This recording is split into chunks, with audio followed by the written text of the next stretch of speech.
Civil rights activists are raising concerns over a series of raids by Immigration and Customs Enforcement.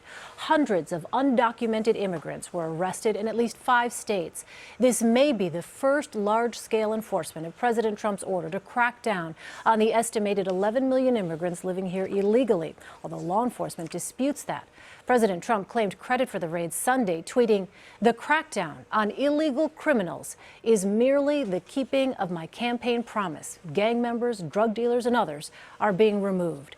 The ACLU's Deputy Director of the Immigrants Rights Project, Gelernt, is here. Lee, thanks for being here. Thanks for having me. I wanted to start off by getting your reaction to the recent arrests. Yeah, we're concerned, and more importantly, communities are scared, they're anxious, and they're seeing large-scale presence of ICE officers in their communities.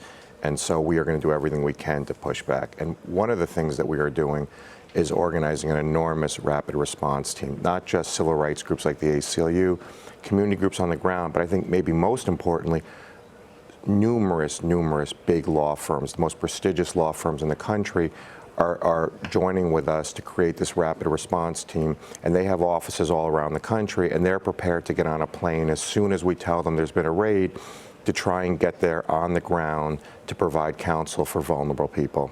Lee, I wonder, some folks watching may say this isn't necessarily new. For instance, under the Obama administration, President Obama was criticized for the record number of deportations under his tenure, something perhaps not everyone realizes. There's something like more than 2.5 million people deported under the Obama administration. That's more than any other U.S. president. So is what we're seeing new, or is this perhaps just an acceleration of what was in place under the Obama administration? I mean, that's an important point. I mean, to start with, we were not pleased with the number of people the Obama administration deported because we thought it went beyond what was necessary from a policy standpoint. But I think even putting that aside, this is new.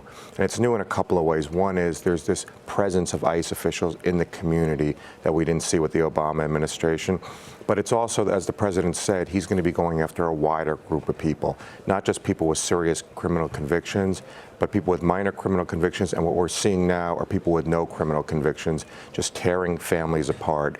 And that is a new thing, and people really need to push back on that. So help us understand. I mean, is this the result then of the Interior executive order, the Interior enforcement action that he signed, expanding essentially the definition of what constitutes a criminal? I think that's right. It's the executive order plus all of the statements he's made that he's going to create a deportation force, and so it's all combining now, and that's what we're seeing. So what happens to people once they are arrested? I mean, do they have any rights? If they are in this country illegally, then by definition, are they not necessarily sort of on their own with respect to our Constitution and our legal system? That's an important question. They absolutely have constitutional rights and rights under our federal laws. And one of the reasons they have rights is because the Supreme Court has made unequivocally clear that the Constitution protects persons, not just citizens.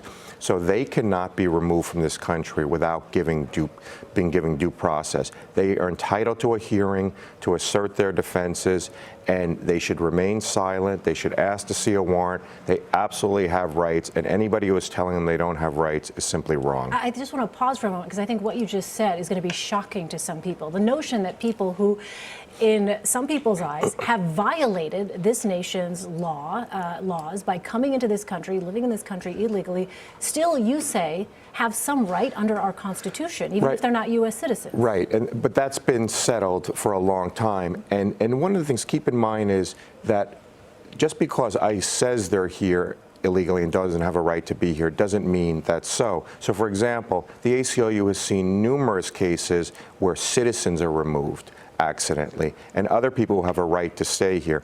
People have a right to apply for asylum, all types of rights. So what we're talking about here is not giving ICE unilateral authority to decide who should be here, but they have to bring people before a judge, and they absolutely have a right to go before a judge. The last question I have, we only have about a minute left.